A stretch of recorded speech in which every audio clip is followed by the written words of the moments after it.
The standard issue federal canteen was commonly issued with a strap that was too long and became increasingly annoying or abrasive when on the march. Soldiers corrected this problem either by overlapping a section of the strap and sewing it together, or by simply tying a knot in the strap, thus shortening the length.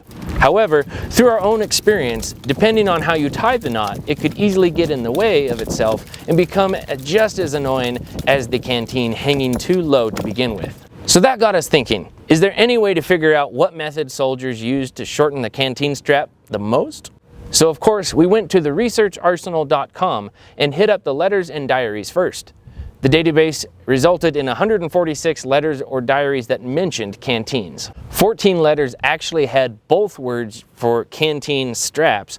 However, none of them actually went into any detail about shortening the strap using any type of method. So then we went to the photographic record, and the Research Arsenal showed more than 250 images with canteens. Now, there are some really great photos, like this one, of federal soldiers in Petersburg, Virginia. You can see here this guy has definitely hiked up his canteen. The guy in front of him also has his canteen higher than what you would normally see for standard issue stuff without doing anything to it. Even the guy in the background with the uncovered Philadelphia corrugated canteen has it hiked up. But in this same photo, the soldier riding on top can clearly be seen sporting a canteen hanging low on his hip. Again, in this photo, the 7th New York infantry officer is sporting a smooth side canteen relatively low.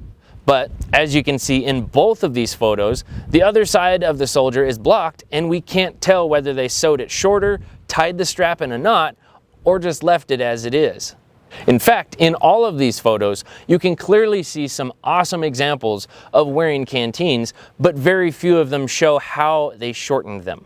A side note that we thought was interesting is the fact that the majority of images that were clear enough to see the strap, most of them were the leather variants rather than the webbing or cotton duck that we are really discussing here.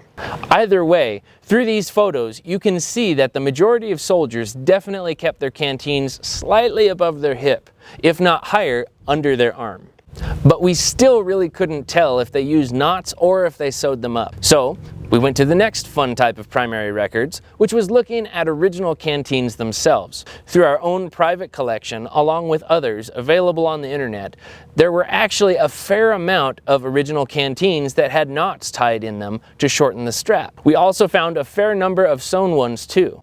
After looking at as many as we could get our hands on, the numbers actually came out to being about 50-50, which was actually surprising to us. Now, of course, we had to be careful with these originals, as many uses and changes could have occurred in their history after the Civil War into the late 19th century and all the way up to today. So we definitely acknowledge that their current state may not be how they were worn during the war. Either way, it was a fun research project. If you want to have your own fun researching these little details of American history, and if you want to support this channel, join the fastest growing Civil War research community on the internet today, and join the Research Arsenal community and have a great time doing it. There you have it. Well, kind of, but not really definitive. But I'm comfortable saying that no matter what, most soldiers wore their canteens hiked higher up, but how you secure it is really up to you. Thanks for watching, and until we see you next time, ride hard.